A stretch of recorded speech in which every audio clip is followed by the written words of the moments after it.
we did some flush setting a couple of weeks ago, and a lot of people were saying, what's the tool that you're using at the end to burnish over the metal? And this is exactly it. It's called a needle burnisher, and that's what we're going to make right now. So what you're going to need, you're going to need some sandpaper, preferably on sticks, okay? So I've got 100 grit, 240, 600 and 800 grit here. You're of course going to need a flex shaft motor, pendant motor, depending on where in the world you are.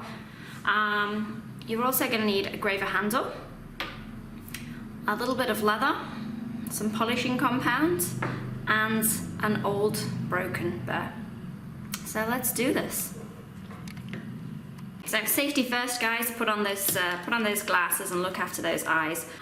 So what we're going to do, we're going to take our ball burr.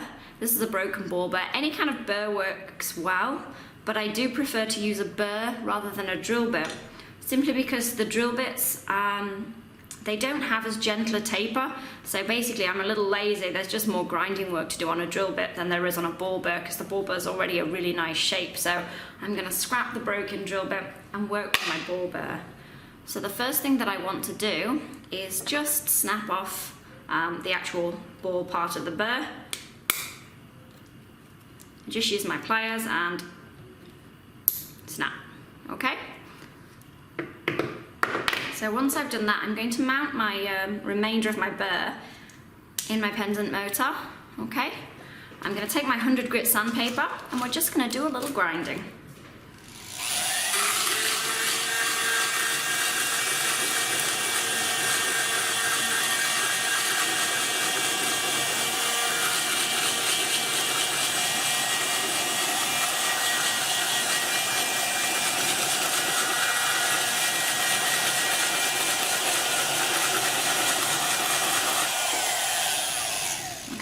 So I just want you to notice how I'm moving both the burr and the sandpaper stick back and forth, and that's because I want a rounded end on this tool. Under no circumstances do I want a pointy end.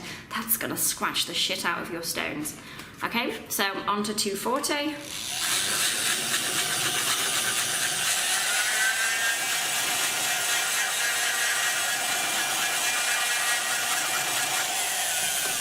$600.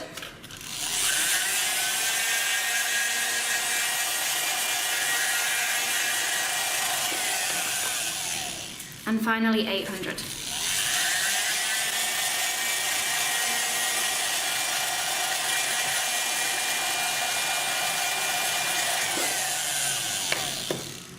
Now this would absolutely work as it is. However, if we want to leave a really nice, bright and shiny rim around our stone when we set it, what we want to do is give this tip a really nice polish.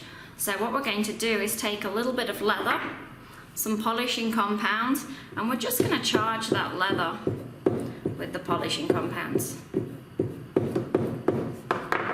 And then, as you may have guessed, we're just going to repeat the process that we did with the sanding sticks.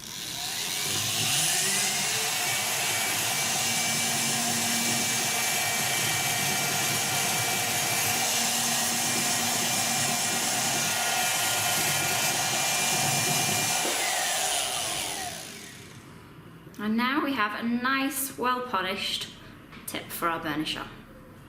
Okay, so we've moved over to the vise now. We need to mount our burnishing tool into the graver handle. Now this graver handle has already got a hole drilled in there. Sometimes when you order them, they don't have the holes drilled in there, so you might have to do that yourself. Now I'm just going to mount this in here, making sure it is perfectly perpendicular. If it's wonky to start with, it's probably going to be wonky to finish. So I've got that in there nice and straight. I'm going to line up my graver handle on the top here.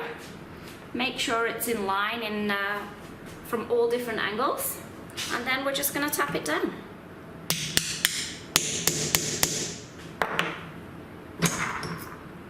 And there we have it. One burnishing tool.